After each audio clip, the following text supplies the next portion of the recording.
Hello everyone. तो इस video में हम इंजीनियरिंग मैथमेटिक्स 1 का 21 स्ट्रीम का वीडियो मॉडल पेपर 1 का क्वेश्चन नंबर 7 भी डिस्कस करेंगे। तो जैसा कि हम आपको पिछले वीडियोस में भी डिफरेंशियल इक्वेशन हायर ऑर्डर का सॉल्व करना बताए थे कि कैसे आप जो है कॉम्प्लीमेंट्री फंक्शन और पर्टिकुलर इंटीग्रल फाइंड करते हैं, तो यहाँ पे भी सिमिलर टाइप का प्रॉब्लम है। लेकिन इस बार जो आपका आरएचएस में जो फंक्शन दिया हुआ है आपका पॉलिनोमियल फंक्शन है, और पिछले क्वेश्चन में जो है आपका एक्सपोनेंशियल फंक्शन था, तो उसको कैसे सॉल्व किए थे वो आपको पता है। तो इस बार देखेंगे कि पॉलिनोमियल फंक्शन जब रहता है आरएचएस में तो हम उसका पर्टिकुलर इंटीग्रल कैसे फाइंड करते हैं। तो पहले क्वेश्चन पे आते हैं। तो देखिए, आपको हम सबसे पहले बताए थे कि कैपिटल डी का क्या मतलब होता है, डी बाई डी एक्स। तो सबसे पहले इस इक्वेशन को इस कैपिटल डी के फॉर्म में चेंज कर लेते हैं। तो ये तो बहुत आप सिंपली इसको लिख सकते हैं, D square minus 2d plus 1 into Y, क्योंकि y जो है सब में आपका कॉमन आ जाएगा, equal to 1 plus 3x plus x square. ये हो गया आपका कैपिटल डी के फॉर्म में हम इक्वेशन लिख लिए। इसके बाद जो नेक्स्ट स्टेप होता है आपका, वो होता है आपको कॉम्प्लीमेंट्री फंक्शन फाइंड करना रहता है, मतलब yc। उसके लिए आपको क्या करना है, ऑक्सिलियरी इक्वेशन लिखना है। तो ऑक्सिलियरी इक्वेशन लिखना बहुत ही सिंपल है। आपको पता है कि जो भी आपका इधर y का जो कोफिशिएंट है उसको जो है आपको इक्वल टू 0 करना है, और आपको d को रिप्लेस करना है m के साथ। यानी ऑक्सिलियरी इक्वेशन क्या हो जाएगा, m square minus 2m plus 1 equal to 0। तो देखिए, ये जो है आपको a square minus 2ab plus b square के फॉर्म में दिख रहा होगा, जहां पे a के जगह पे आपका m है और b के जगह पे आपका क्या 1 है। तो इसको क्या लिखा जा सकता है, a माइनस b का होल स्क्वायर। यानी ये हो जाएगा आपका m माइनस 1 का होल स्क्वायर इक्वल टू 0।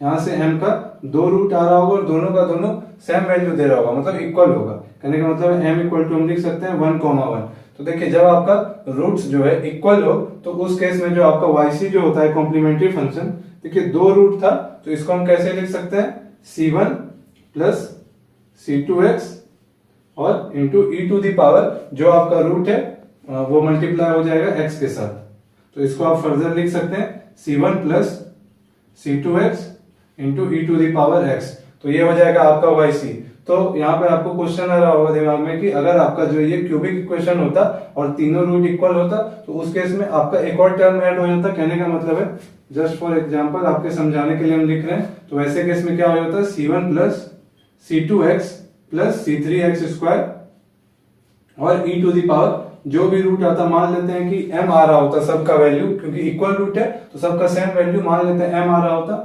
तो ये हो जाता जब आपके जो है 3 रूट होता। तो ऐसे ही आपका 4 रूट होता तो c4x टू दी पावर 3 हो जाता है। तो आपको जो है डिपेंड करता है कि यहाँ पे कितना रूट आ रहा है, तो उतना ही टर्म आपको सेलेक्ट करना है। तो इसी सीक्वेंस में आपको लिखते हैं, जैसे 4 रूट आता तो प्लस c4x³ भी आपको यहाँ पे ऐड करना पड़ता, लेकिन यहाँ पे 2 ही रूट आया है तो 2 ही टर्म लेंगे। तो ये हो गया आपका yc। तो हमारा नेक्स्ट स्टेप क्या होता है कि पर्टिकुलर इंटीग्रल फाइंड करना, और पर्टिकुलर इंटीग्रल फाइंड करके हम क्या करते हैं, फिर yc और yp को ऐड करते हैं, वही आपका फाइनल सॉल्यूशन हो जाता है। तो अब पर्टिकुलर इंटीग्रल पे आते हैं। तो यहाँ पे मेरे पास स्पेस कम है, इसलिए आप लोग यहाँ पे yc का वैल्यू नोट कर लीजिए। तो हम भी यहाँ पे राइट साइड में लिख दे रहे हैं, yc का वैल्यू आया था c1 plus c2x into e to the power x। अब नेक्स्ट स्टेप क्या है, yp फाइंड करना। तो yp हम फाइंड करेंगे।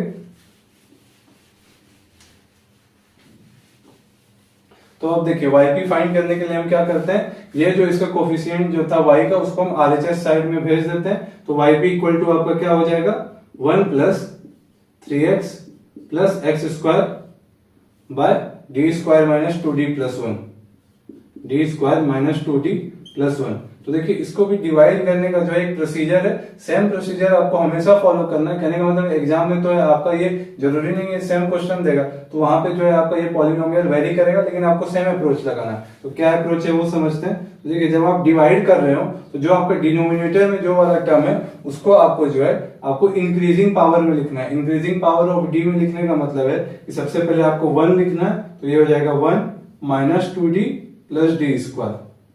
इसको आपको इंक्रीजिंग पावर ऑफ डी में लिखना है, और जो न्यूमरेटर में था जो टर्म आपका, उसको आपको डिक्रीजिंग पावर ऑफ, अगर x था तो x, क्योंकि x के टर्म में लिखा हुआ है तो डिक्रीजिंग पावर ऑफ x में लिखना है। कहने का मतलब है x square plus 3x plus 1।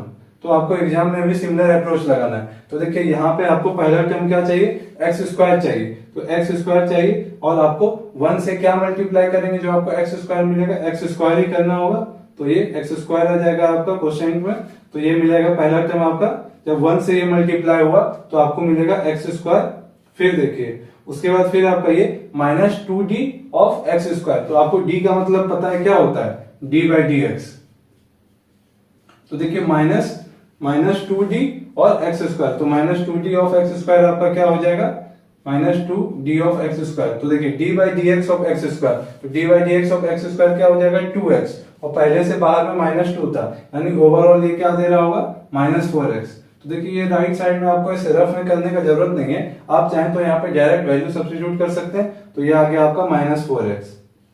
फिर देखिए plus D square of x square, मतलब कहने का मतलब है कि double derivative of x square क्या हो जाएगा, double derivative of x square क्या आएगा, पहले देखिए एक्स स्क्वायर का सिंगल एक बार डिफरेंशिएशन कीजिएगा तो 2x मिलेगा, और एक और बार कीजिएगा तो आपको 2 मिलेगा, यानी ये वैल्यू हो जाएगा 2। ये बस समझाने के लिए हम कर रहे हैं, लेकिन एग्जाम में आपको डायरेक्ट यहाँ पे वैल्यू लिखना है। तो ये हो जाएगा +2। तो देखिए आपको पता है सब्ट्रैक्शन होगा, देखिए ये माइनस, ये प्लस, ये माइनस, तो ये आपका कैंसिल हो जाएगा, ये आपका हो जाएगा 7x और ये आपका हो जाएगा -1। अब देखिए अब जो है आपको 7x चाहिए और पहला टर्म आपका 1 है, तो 1 में जो है हम क्या मल्टीप्लाई करें जो आपको 7x मिलेगा, यानी आपको 7x से ही मल्टीप्लाई करना होगा। तो ये हो गया आपका 7x। तो देखिए मेरे पास स्पेस कम है तो इस तरफ हम लिख रहे हैं। तो देखिए आपका 7x -1 था, 7x -1, तो अब आपका 7x जो है ये 1 से सबसे पहले मल्टीप्लाई होगा, तो आपको 7x मिलेगा। उसके बाद 7x और -2d, तो -2 इंटू डी ऑफ 7x, तो डी ऑफ 7x क्या दे रहा होगा आपको 7, क्योंकि x⁻1 का क्या हो जाएगा 1 हो जाएगा डिफरेंशिएशन, तो -2 इंटू 7 क्या देगा -14। और फिर देखिए जब आप डबल डेरिवेटिव कीजिएगा किसका 7x का, तो आपको पता है एक बार करने पे 7 मिलेगा, तो 7 अब कांस्टेंट है, तो दूसरा बार फिर से डिफरेंशिएट करने पे 0, तो 0 लिखने का यहाँ पे कोई जरूरत नहीं है। देखिए इसको जब सब्ट्रैक्ट कीजिएगा तो ये आपका कैंसिल हो जाएगा, और ये आपका माइनस माइनस यहाँ पे प्लस हो जाएगा, तो ये आपको दे रहा होगा 13। अब देखिए अब आपको एक ही टर्म बचा, तो देखिए अब 1 में से क्या मल्टीप्लाई करें जो आपको 13 मिलेगा, तो आपको 13 से ही करना पड़ेगा, तो +13 लिखेंगे, और 13 इंटू 1 आपका क्या देगा 13 देगा। और फिर देखिए -2d ऑफ 13, तो 13 एक क्या है कांस्टेंट है, तो कांस्टेंट का डिफरेंशिएशन क्या होगा 0 होगा, और डबल डेरिवेटिव भी उसका 0 होगा, तो 0 लिखने का जरूरत नहीं है। देखिए जब आपका रिमाइंडर आपका यहाँ पे 0 आ गया, तो उसके बाद जो है आपको रुक जाना है, और जो आपका क्वोशिएंट आया वही आपका yp का वैल्यू हो जाएगा। कहने का मतलब है कि यहां से हम डायरेक्टली जो है yp का वैल्यू लिख सकते हैं।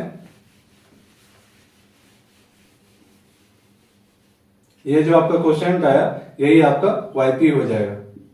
तो ये आपका yp हो गया, और आपने अभी yc फाइंड किया, तो जो आपका सॉल्यूशन हो जाएगा इस डिफरेंशियल इक्वेशन का वो हो जाएगा y = yc + yp, यानी फर्दर आप इसको लिख सकते हैं c1 + c2x e⁻x + x² + 7x + 13। तो यही जो है आपका फाइनल सॉल्यूशन हो जाएगा। Thank you.